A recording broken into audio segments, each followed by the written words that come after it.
We're back now with a Fox News alert. The NYPD ordering residents away from their windows as they investigate a wired pressure cooker found near the first blast. Our next guest says it could all point to another lone wolf attack. Paul Violas is the former supervisor for the New York District Attorney's Criminal Court Unit, and he joins us now. Paul, it's great to see you this morning.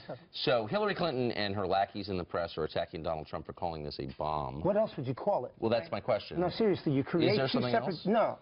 No, okay. Call it what it is. You know, it's a bomb. And there were two bombs. It's like the one in New Jersey. It's a pipe bomb. What else do we call this?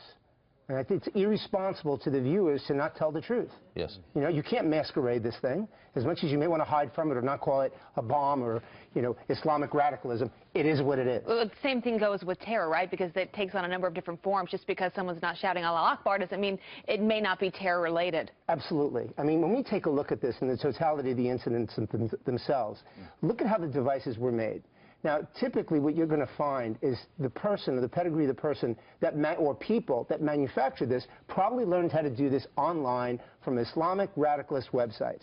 Call it what it is, right? And because they're crude devices, except for the second one, the pressure cooker, which has that microchip detonator attached to it so it can be activated remotely, fairly sophisticated, certainly not exotic, but something that investigators from the PD and the FBI and ATF, when they come together in the weeks to come, we're going to see that they're going to create a mosaic of who this person was and where they learned this from. You make all fair points about calling it what it was. It was a bombing, multiple bombings, as you say. However, we can't make assumptions in the news business about terror, as you also correctly noted. What about the fact of the proximity? We can't assume these two bombs were related because they were 4 or 5 blocks away. Correct. However, the investigators, how will they piece that together to say, this doesn't look like an accident? Right, that's a great question, Ed. So what investigators are going to do, and again, New York City has invested a significant amount of money in keeping people safe, and it's something everybody needs to know. So there are closed-circuit television cameras that are strategically placed around the city. Now, what they will do forensically is they're going to go back, they're already doing it, and they're looking at the point of inception from 23rd Street to 27th Street. They're going to tie in every single camera, anyone that came close, and they're going to back from there, where they went, what cars they got into, run those plates, people they may have spoken to, all of that. And that's how they're going to start piecing this thing together. And I agree, we can't jump to say it's terrorism, but we do have to look at this for what it is right now. Now, this isn't workplace violence, right? So, and we can safely say that. Yeah, I think we can put that on the table.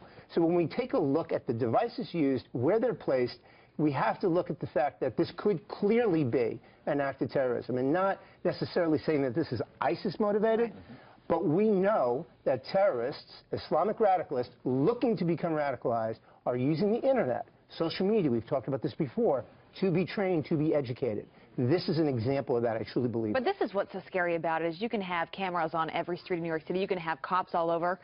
But at the end of the day, you know, you have someone that just walks into a store and buys these parts and puts it together in their home kitchen. That's almost impossible to stop when you talk about a city as big as New York City. I mean, what are we supposed to do? Well, see, that's a great question. Now, police will go back as best as they can. This is a huge city, and who knows where it was built. Could have been built and brought in here, right? Sure. They'll go back and try to find if someone recently purchased this type of, you know, hardware all in one place.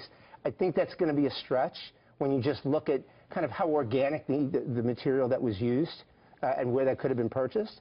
But at the end of the day, the comforting part that people should take away from this is, one, no one can provide this blanket of don't ever worry about it, it's okay, right? I mean, no one can do that.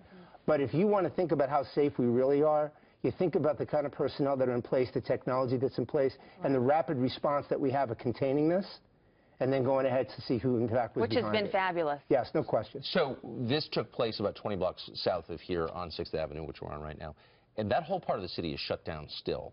Right. And it seems to me another example how easy it would be to really bring this whole city to a standstill if you wanted to. It's frightening when you think about it. But the part that, and Tucker, the part that most people don't see, the things that we really don't want to talk about a whole lot on air, is the best security is what you don't see.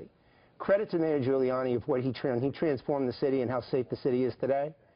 No question about that. So there's a lot behind the scenes that the average person doesn't know about, and it's probably better that way because we don't want to show our hands in the card game. And why don't we have a suspect yet? I understand to be patient. You know, there's a lot of work that needs to be done. Is it possible NYPD has somebody in their sights, multiple people in their sights, just haven't gotten them, closing in on them? Right, and that could be the case, Ed, and I think Joe said it before, which was an excellent point. There's no rush to this.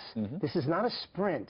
It's a marathon. And our viewers need to understand that just because we haven't popped up and given them a person yet doesn't mean someone isn't in the crosshairs. Yeah. They're going to take their time. They're going to communicate. You're going to have agencies that are going to work well together.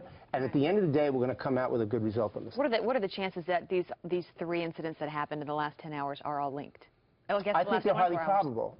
I mean, calling it what it is, it's highly probable. Because when you have a pipe bomb in New Jersey and hours later you have 2 separate bombs 4 blocks away, I don't know.